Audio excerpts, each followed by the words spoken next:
Bien, hermanos, en el día de hoy vamos a continuar estudiando el Evangelio según San Mateo y el capítulo que hoy nos reúne es el 17, así que vamos en primer lugar a tener la lectura de él y luego vamos a meditar en el relato bíblico.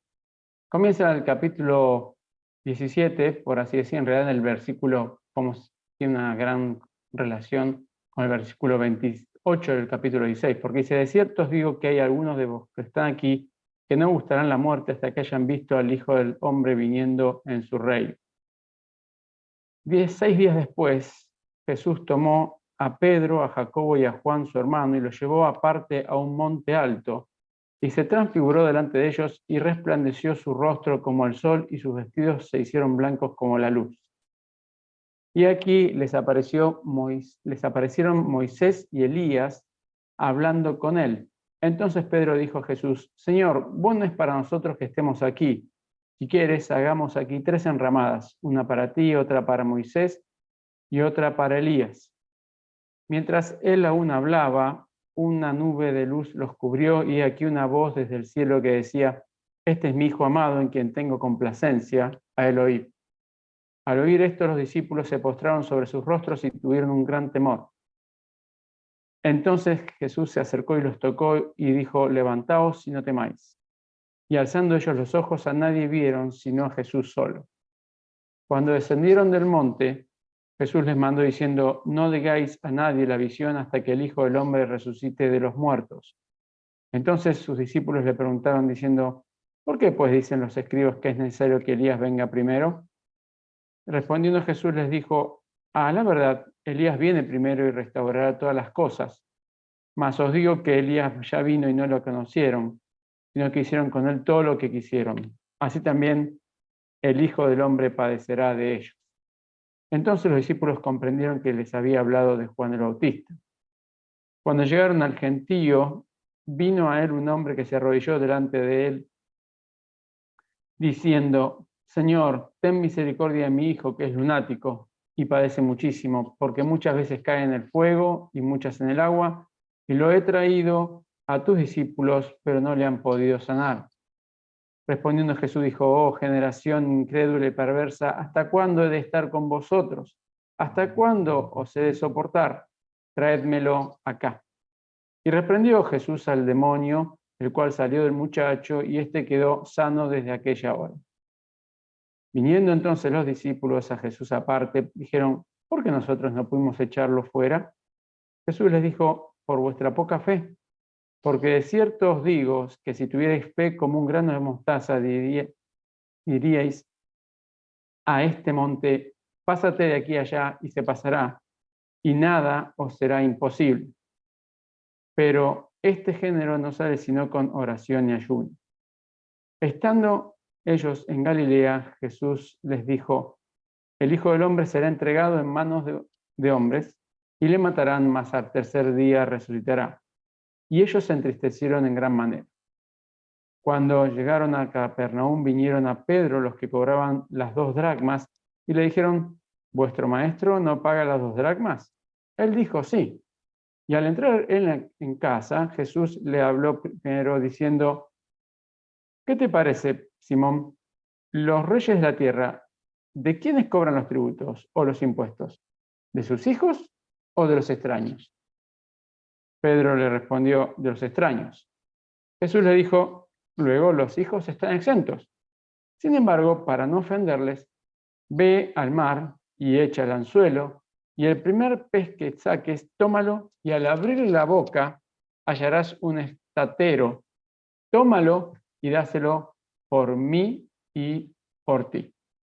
Encontramos entonces en este capítulo, podemos decir, 4 acontecimientos narrados, de los cuales 3 de ellos han sido también descritos por el Evangelio de Marcos y el de Lucas, y con cada uno de ellos una diferente aproximación, distintas percepciones en algunos detalles que iremos tratando, iremos analizando si el Señor así lo permite. En primer lugar, encontramos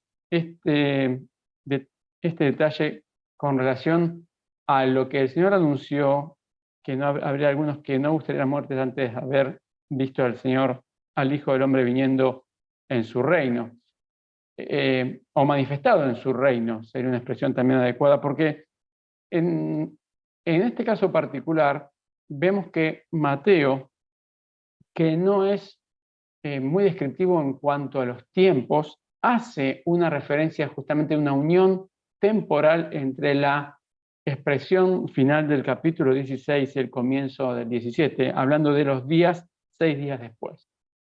Pudiese parecer una cierta contradicción entre lo que relata Lucas, que menciona 8 días, pero es simplemente una forma de contar, incluyendo el día de inicio y el día de fin en una cuenta y en la otra no.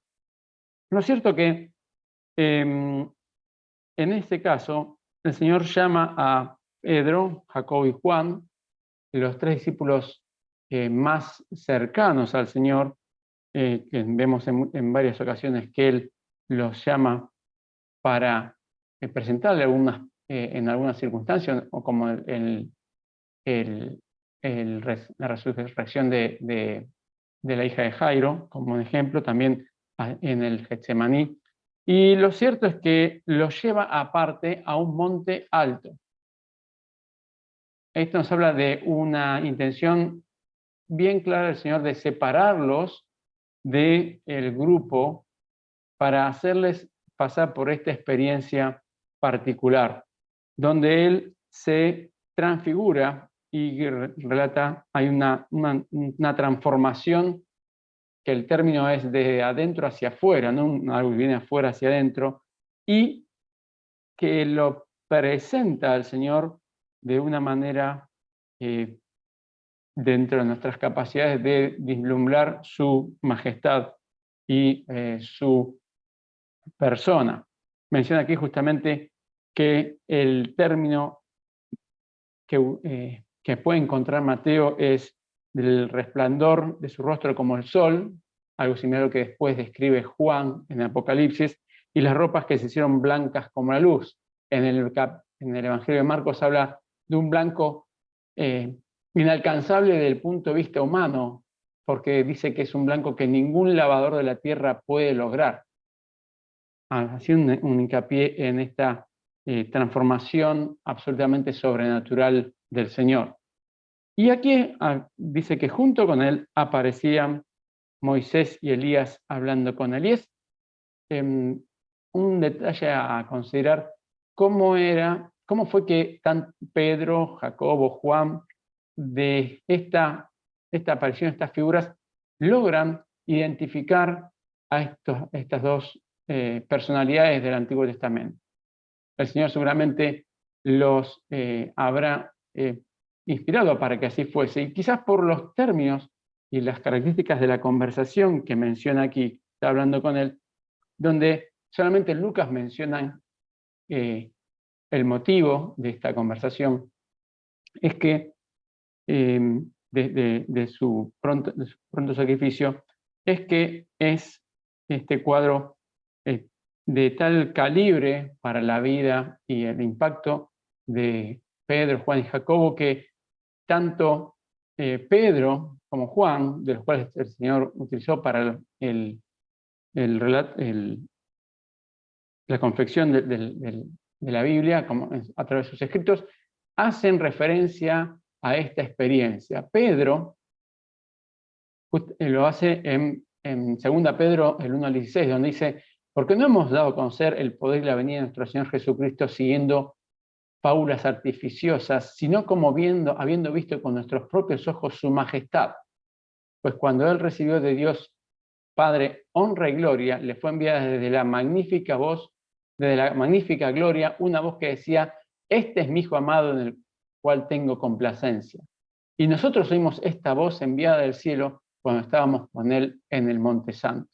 Y lo mismo también encontramos tanto en el Evangelio de Juan, cuando habla en el versículo 14 de aquel verbo que fue hecho carne y habitó entre nosotros, y vimos su gloria como el unigénito del Padre, lleno de gracia y verdad, como en 1 Juan capítulo 1, donde nuevamente habla de lo que era en el principio, lo que hemos oído, lo que hemos visto en nuestros ojos, lo que hemos contemplado, y palparon nuestras manos tocante al verbo de vida, porque la vida fue manifestada y la hemos vivido, la hemos visto y testificamos y os anunciamos la vida eterna, la cual estaba en el Padre y se nos manifestó.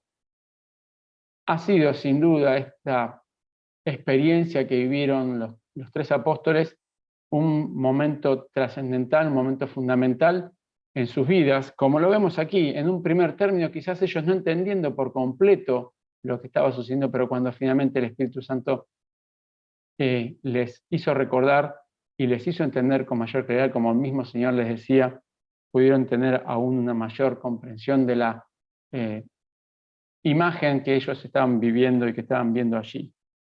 En esas circunstancias, cuando Pedro, en una típica reacción de su persona, le invita al Señor, le pide permiso al Señor para él construir allí una pequeña edificación, unas habitaciones para él, para Moisés y para Elías. Y como dice justamente en otros de las descripciones, sin saber muy bien lo que estaba diciendo, y también absolutamente superado por la imagen de lo que estaba allí viendo. Estaban como aterrados, estaban absolutamente espantados, dice el texto en otra de las descripciones de este pasaje. Y también acá en detalle que nos debe llamar a la reflexión, dice, mientras él aún hablaba, una nube de luz los cubrió, y aquí una voz desde la nube que decía, este es mi hijo amado, en quien tengo complacencia, a él oíd. Evidentemente, muchas veces nosotros obramos, al igual que Pedro, obramos y hablamos con una buena intención, impulsados por un celo o una idea positiva, pero totalmente errados o en una forma inadecuada o en el momento inapropiado. Es por eso que aún él estando hablando de esto, Dios decide concluir esta idea que él tiene. Y de una forma, como vemos aquí, absolutamente portentosa, donde a la luz que ya lo estaba a ellos obnubilando del Señor, Elías y Moisés, se presenta una nube de luz que los cubre totalmente, los podemos decir que hasta los enceguece, y ahí, en medio desde la nube misma, se escucha esta voz, dice que este es mi hijo amado en quien tengo complacencia. Es también de destacar que de los tres evangelios, el único que menciona esta frase, en quien tengo complacencia, es Mateo. Y podemos ponerlo en relieve porque también es lo que refuerza con lo que pasó en el momento del bautismo. Mateo está dirigiéndose al pueblo judío y hace un énfasis en justamente la persona del Señor, reforzando que Él era el Hijo de Dios y que Él recibía de parte de Dios toda la aprobación.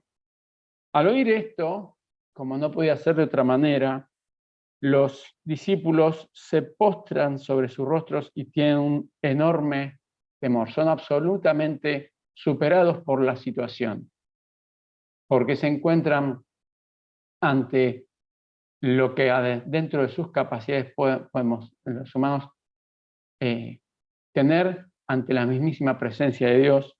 Y en ese momento es cuando el Señor se acerca y los toca y le dice que se levanten, que ya no teman. Y en ese preciso instante en que ellos son tocados y escuchan la voz del Señor, todo vuelve a la normalidad, porque ahí solamente encuentran al Señor. A nadie vieron, solamente al Señor. Y hasta aquí podemos, en algunas maneras, hacer una similitud con la necesidad que tenemos los hijos de Dios de separarnos y tener un tiempo apartado y solo con el Señor. donde podemos, en muchas ocasiones, en forma circunstancial y en forma particular, ser absolutamente obnubilados por la persona y la obra del Señor. Y también reconocer en ese momento nuestra miseria, nuestra bajeza, la absoluta diferencia que hay entre nosotros y Dios, el hecho de la diferencia abismal que hay entre nosotros como criaturas y Él como creador, y también al mismo tiempo como hombres y mujeres pecadores y Él siendo un Dios justo y santo. Y en ese momento también podemos tomar conciencia y agradecer de que a pesar de estas situaciones, el Señor está a nuestro lado, porque Él justamente es aquel que une la justicia y el amor de Dios para nuestra salvación. Vieron entonces que ellos, al igual que nosotros, también podemos ver que el único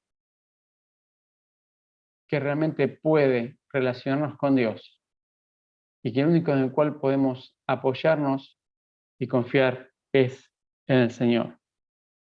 Dice el versículo 9 que el Señor cuando descendía de ese largo y tortuoso camino, recordemos que lo llamó aparte a un monte alto, les pidió que no comentasen nada de la visión hasta que el Hijo del Hombre resucitase de los muertos. Él quería cumplir con su misión y esta tremenda experiencia que ellos habían vivido, como hemos visto en algunas ocasiones, podría ser malinterpretada o usada de una manera incorrecta por la multitud o por los escribas y fariseos, además de también poder ser absolutamente descreída y generar un descrédito al ministerio y las personas del Señor y de sus colaboradores. Es cuando ellos, volviendo en ese camino de descenso, le preguntan, ¿por qué dicen que es necesario que venga Elías primero? Ellos reconocían al Señor como aquel Mesías, pero les faltaba algo a lo que ellos habían estudiado, a lo que ellos habían aprendido.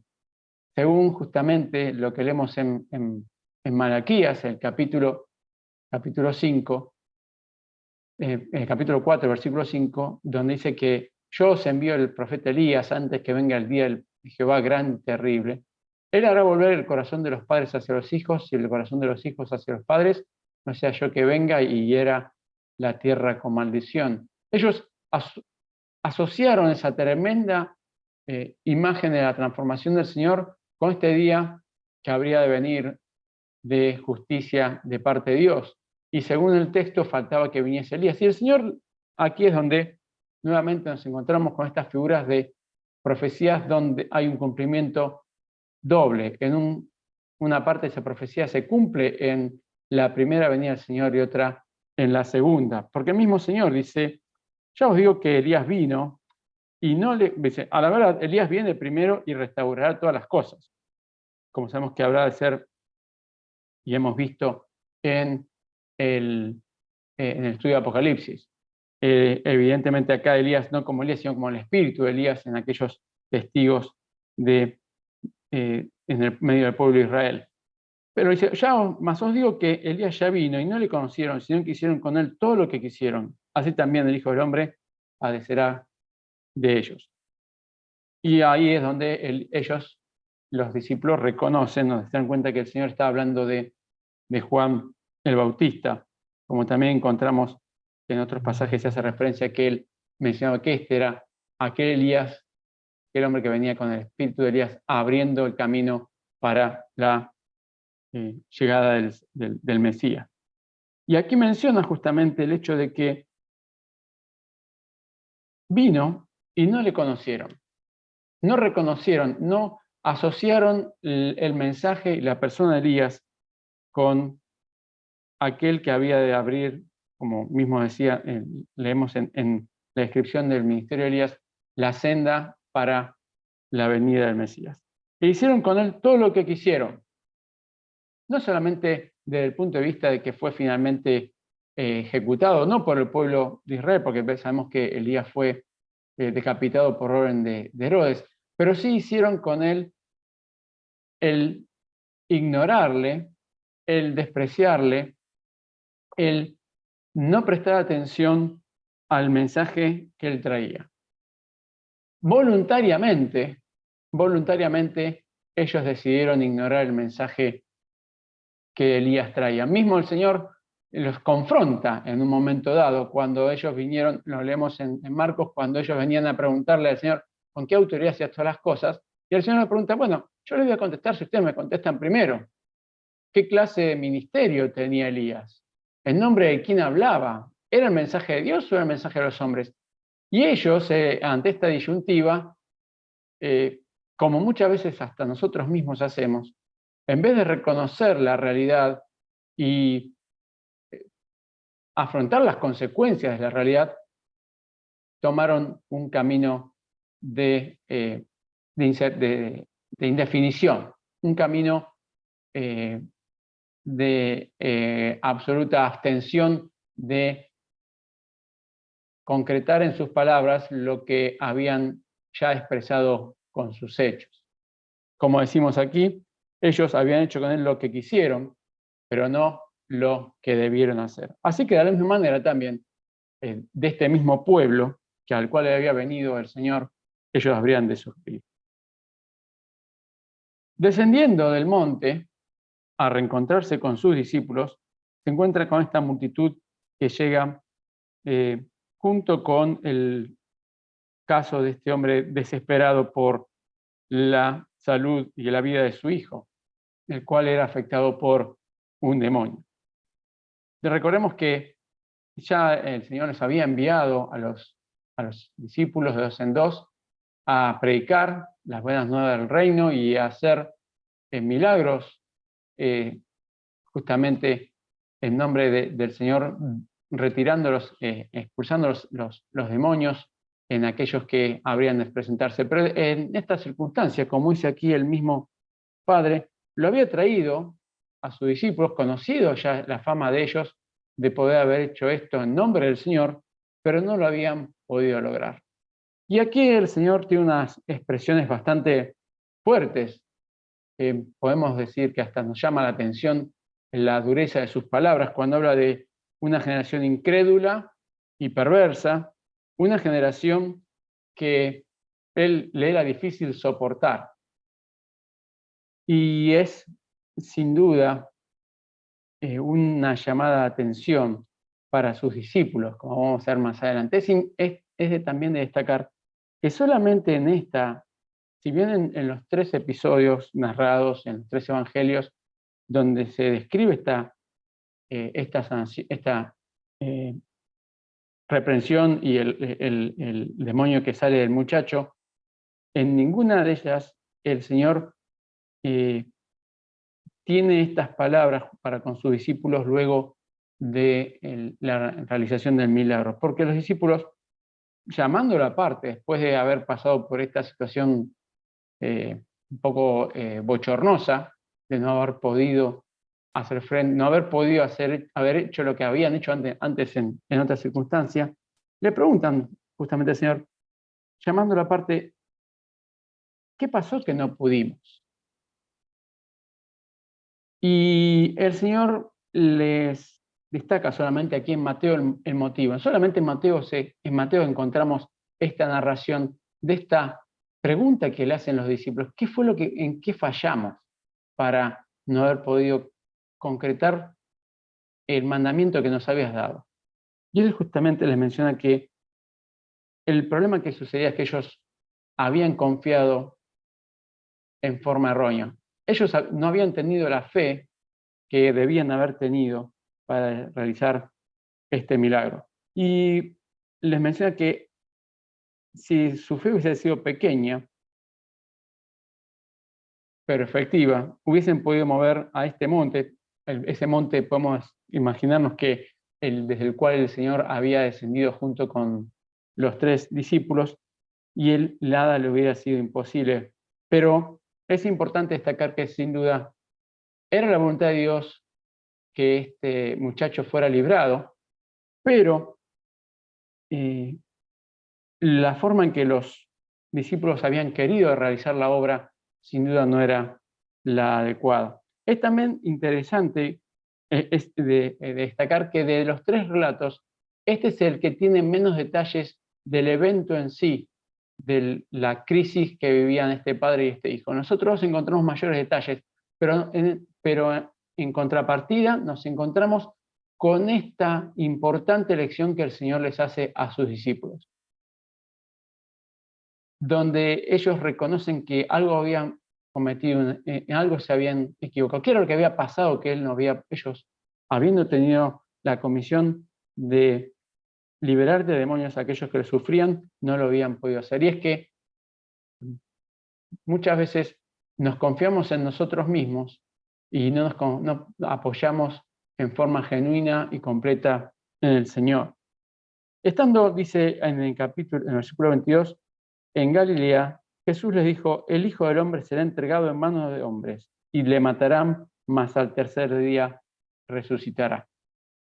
Y esta es la tercera vez que el Señor, en un muy breve plazo de tiempo, enumera, evidencia su sacrificio, su muerte y su resurrección, con una diferencia con las anteriores. Acá habla y deja ver entre líneas cómo va a ser ese hecho, porque menciona que será entregado en manos de hombres.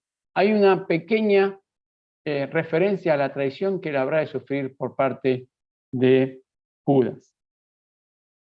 Ellos se entristecieron en gran manera porque debemos recordar que, como dijimos, en muy breve tiempo él 3 veces les hace mención de esta situación.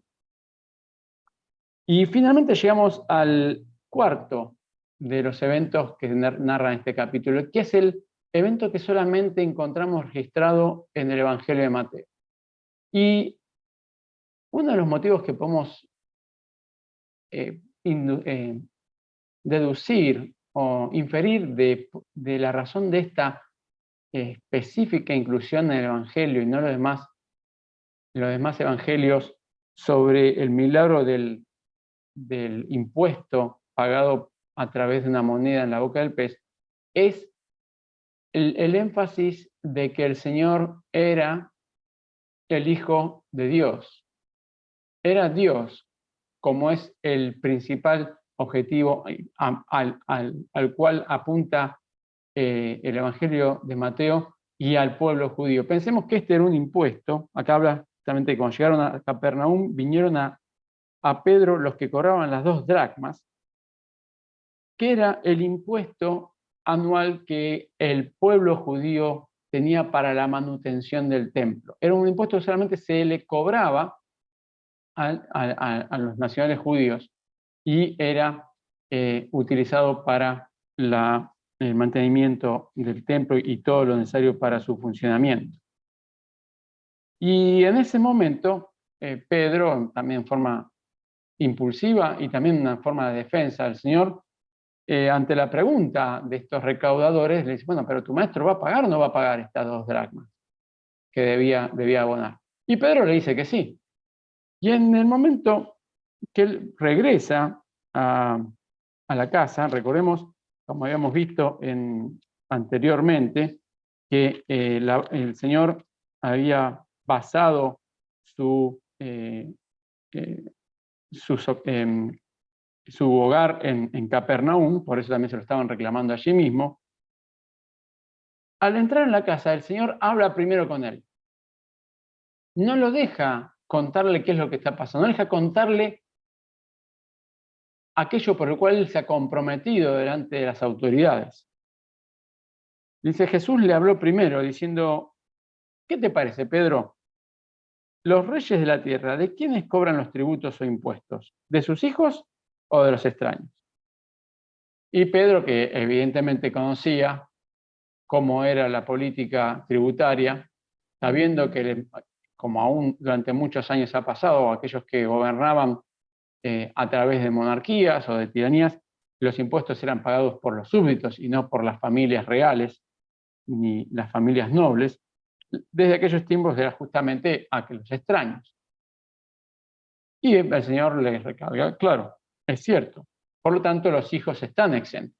Por lo tanto, yo estoy exento de pagar este tributo, porque finalmente es para la manutención del templo, que es aquello que pertenece a Dios. Sin embargo, dice, para no ofenderles, ve al mar y echa el anzuelo, y el primer pez que saques, tómalo, y al abrirle la boca, hallarás un estatero. Tómalo y dáselo por mí y por ti. El Señor demuestra en esta particular situación lo que ya veíamos conociendo en una forma muchas veces más espectacular, que es su control y su dominio sobre toda la naturaleza. Pero en esta es un milagro muy específico, muy sutil, muy particular, lo cual nos puede hacer reflexionar de que el Señor obra milagros a veces de una manera absolutamente invisible a los ojos de la mayoría de las personas. A veces milagros que nos parecen a nosotros insignificantes o milagros que no los sabemos apreciar, no damos cuenta que realmente el Señor ha obrado de una manera particular, de una manera que no hubiese podido ser sino por medio de su poder y de su majestad y su soberanía que se llegase a esto.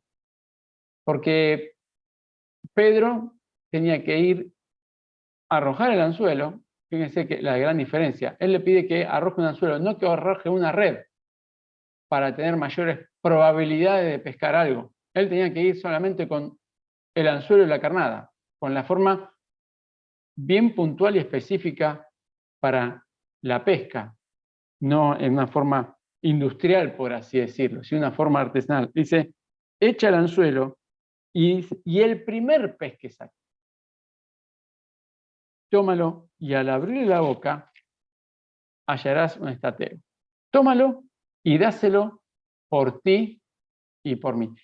Y qué también detalle que podemos encontrar en esta expresión. Dice, dáselo por ti y por mí.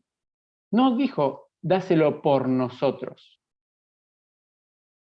El Señor obra y obra para que en forma individual cada uno de nosotros, por más que su obra afecte o impacte en miles o en millones de personas o sea de un conocimiento mundial o regional de una manera milagrosa y espectacular, como hemos visto, y a lo largo de tantos años de hermanos que pasan por distintas experiencias de salud, de peligros de todo tipo, y el Señor los salva, y conocemos de esas portentosas obras del Señor, pero en este caso particular, y en cada uno de esos momentos, debemos reflexionar sobre qué impacto tiene ese milagro en mi vida.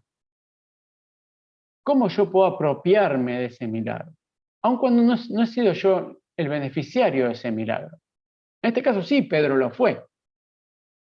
Pedro debía ser bien conocido ya por su forma de ser, por su forma de expresarse, confrontativo, y en la calle estaba en ese momento, y justo los recaudadores que sabían que él era un discípulo del Señor y que llevaban registrado que que el Señor no había pagado, ni tampoco él, lo increpan.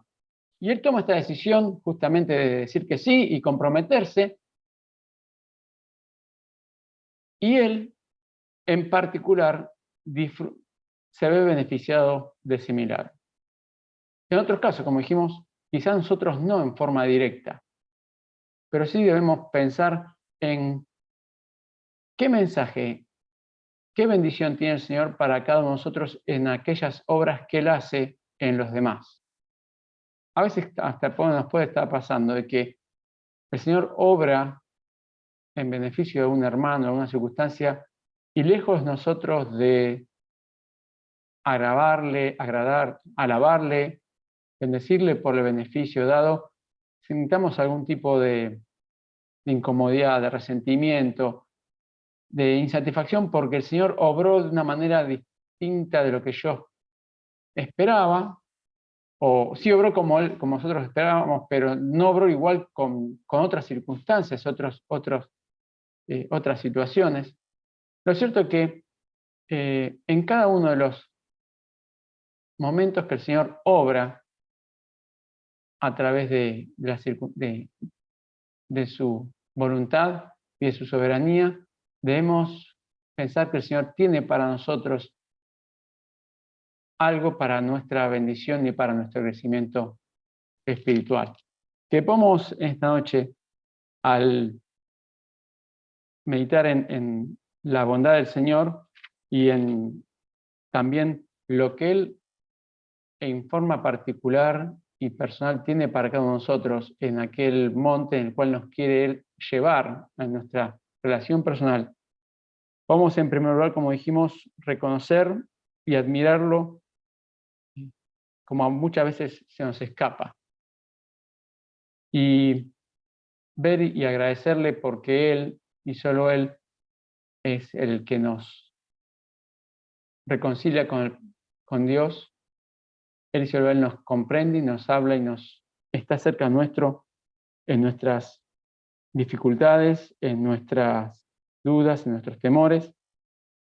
Que el Señor también nos ayude a reconocer en la obra que Él hace que hay para nosotros también bendición y refrigerio aún en los momentos más difíciles. Ya cuando quizás no nos veamos beneficiados en forma directa por su obra a través de otros, que sepamos que el Señor tiene la intención de tener una relación personal y directa con cada uno de nosotros para mostrarnos su persona, su gloria y poder nosotros también disfrutar todos los días de sus bendiciones.